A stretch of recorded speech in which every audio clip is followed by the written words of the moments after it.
అధికారులు మీ సమస్యలను పట్టించుకోవట్లేదా? నెలల తరబడి మిమ్మల్ని ఇబ్బంది పెడుతున్నారా? మీ సమస్య పట్టించుకునే వాళ్ళే కరువయ్యారా? ఇంకెందుకు ఆలస్యం?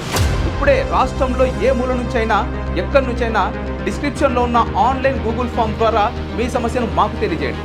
మీ సమస్యను ఒక్క ఫోన్ కాల్తో క్యూ న్యూస్ పరిష్కరిస్తుంది. మరిన్ని వివరాలకు 8490199929 నంబర్ను సంప్రదించండి. పబ్లిక్ వాయిస్, ఇది సామాన్యుడి ప్రశ్నాస్త్రం.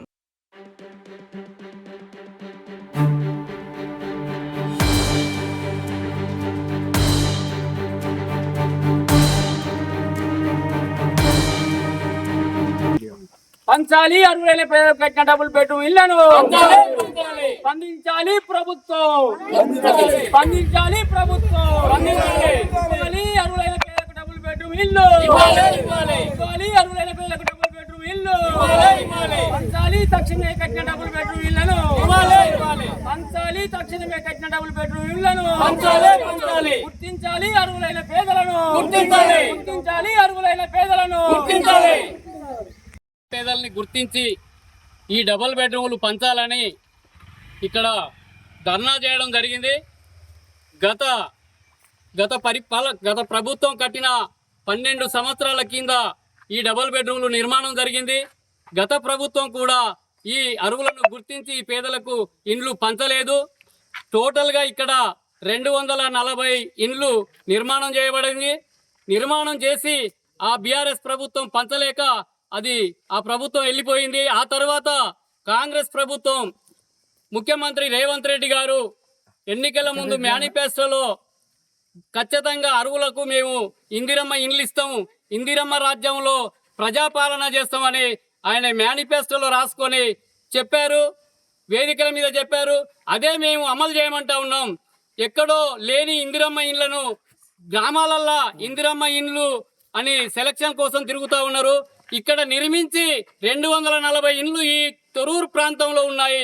ఈ తొర్రూరు ప్రాంతంలో మేము సర్వే చేసినప్పటికీ 50% ఇక్కడ ఇల్లు లేని అర్హులు చాలా మంది ఉన్నారు. దాదాపుగా 14, 15, 20 సంవత్సరాల కింద వాళ్లకు పట్టాలు ఇచ్చి పొల్యూషన్ చూపెట్టకుండా పట్టాలు కూడా మా దగ్గర ఒక 210 పట్టాలు సర్టిఫికెట్లు మా దగ్గర మేము సర్వే చేసి మా దగ్గర ఉన్నాయి. మీరు గుర్తించండి. మీకు ఇక్కడ ఈ తొర్రూరు ప్రాంతంలో అరువులను గుర్తించడానికి మీకు టైం లేదా? కనీసానికి ఈ పల్లెటూర్లను పట్టుకొని ఊర్లను బట్టి తిరిగి ఇందిరమ్మ ఇల్లు ఇస్తామని లీస్టు తయారు చేసి ఇందిరమ్మ కమిటీలు వేశారు. ఆ కమిటీలకు కూడా ఈ 240 ఇండ్లు ఈ తొర్రూరు ప్రాంతంలో కనబడలేదా అని మేము సిపిఎం పార్టీగా అడుగుతా ఉన్నాం. అందుకే సిపిఎం పార్టీగా మేము చెప్తా ఉన్నాం, ఇప్పటికైనా గౌరవ ఎమ్మెల్యే గారు ఈ అరువులందరినీ కూడా గుర్తించి 240 ఇండ్లను ఇక్కడ వాళ్లకు పంచి ఆ అరువులను గుర్తించి ఇండ్లు పంచాలని మేము సిపిఎం పార్టీగా డిమాండ్ చేస్తా ఉన్నాం. ఒకవేళ పంచని ఎడల మేము దశల వారీగా ధర్నాలు చేసి ఈ ఇందిరమ్మ ఇండ్ల పేరుతో కాకుండా ఈ డబుల్ బెడ్రూమ్లను మొత్తం కూడా ఇక్కడ ఉన్నటువంటి ఈ ప్రజలను గుర్తించి వాళ్ళను ఈ డబుల్ బెడ్రూమ్లను మేము ఆక్రమించడానికి కూడా మేము సిద్ధంగా ఉన్నామని మేము హెచ్చరించదలుచుకుంటాము.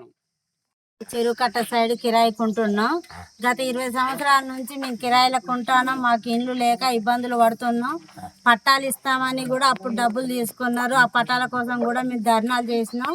ఆ ధర్నాల గురించి పోలీస్ స్టేషన్లు, కలెక్టర్ ఆఫీసులకు అన్నిటికీ తిరిగినాం. బీఆర్ఎస్ పార్టీ ఉన్నప్పుడు కూడా మేము ఆ పార్టీ నాయకులను అడిగినాం. దాని గురించి కూడా మా నాయకులు సిపిఐ అన్నయ్య ఇట్లా అందరూ చేసినా ఇవ్వలేదు. ఇప్పుడు ఇక్కడ డబుల్ బెడ్రూమ్లు కట్టిండ్లు, దానికి కూడా ఇవి వృధా పోతున్నాయి.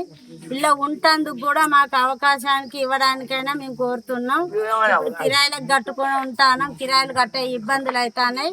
మాకు దయచేసి మీరు ఇల్లు ఇస్తే మేము ఇక్కడ డబుల్ బెడ్రూమ్లకు మేము అందరం గత 50 మంది దాకా ఉన్నాం, వచ్చి ఉందామని అనుకుంటాం. మా 210 పట్టాలు ఉన్నాయి. ఆ పట్టాలకు కూడా చెప్పడానికి స్థానిక ఎమ్మెల్యే గారికి మాకు డబుల్ బెడ్రూమ్ ఇవ్వమని కోరుకుంటున్నాం. ఇచ్చి ఆదుకోండి, మా లాంటి పేదలను అందరినీ ఆదుకొని చెప్పని కోరుతున్నాం. 20 సంవత్సరాల నుంచి ఉంటున్నాం. 20 సంవత్సరాల నుంచి కిరాయిలకే ఉంటున్నాం. చెరువు కట్ట సైడ్ ఇప్పుడు ఉంటున్నాం. వాళ్ళు కాల్ చేయమంటే వేరే ఇల్లు పోవాలంటే రెంట్లు కట్టుకోవాలంటే మాది ఇల్లని పరిస్థితి. మాకు 2 పిల్లలు, నాకు భర్త లేడు, చేసుకొని బతకాలంటే పిల్లలతోని నాకు వెళ్ళట్లేదు. ఇల్లు కష్టంగా ఉంది.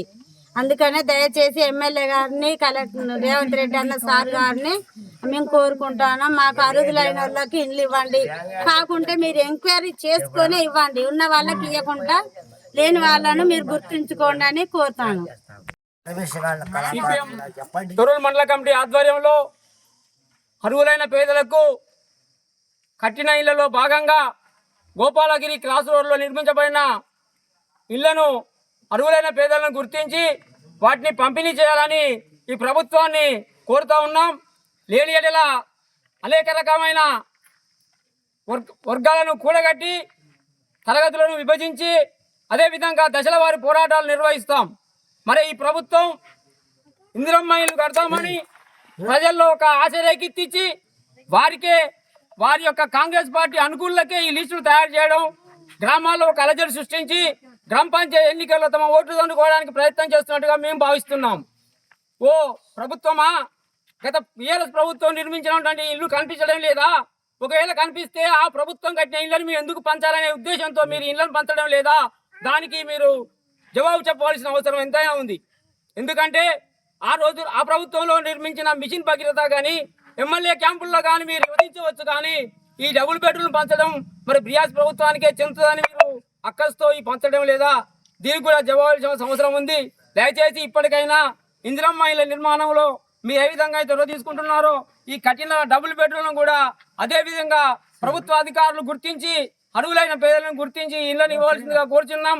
ఒకవేళ మీకు అది కూడా పూర్తి స్థాయిలో సమగ్ర సర్వే చేయకపోతే మా కమ్యూనిస్ట్ పార్టీ గత 20 సంవత్సరాల కిందే పేదలను గుర్తించి పేద ప్రజలను కూడగట్టి ప్రభుత్వ భూముల్లో జెండాలు పాతినప్పుడు ఒక అభయమయం జరిగింది.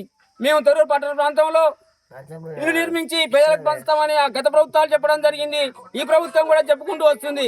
కాలక్రమేణా ఇది దూరమై ఇంతవరకు దార్చింది. పేద ప్రజలు గుడిసెల్లో ఉంటుంటే, ఖాళీ స్థలాల్లో ఉంటుంటే అక్కడ సొంత ఇంటి యజమానులు వాళ్ళు ఖాళీ చేయిస్తే నడి రోడ్లపై డేరాలు వేసుకొని నివసించే పరిస్థితులు ఉన్నాయి. కావున ఈ ప్రభుత్వం కూడా ప్రజాప్రభుత్వాన్ని నిరూపించుకోవడానికి ఇందిరమ్మ ఇళ్లను తక్షణమే పేదలకు పంచాలని మా సిపిఎం పార్టీగా డిమాండ్ చేస్తూ ఉన్నాం. క్యూ న్యూస్లో పనిచేయటకు వీడియో ఎడిటింగ్ మరియు SEOలో అనుభవం గల జూనియర్ ఎడిటర్స్ కావాలను సంప్రదించవలసిన నెంబర్ 8688926084.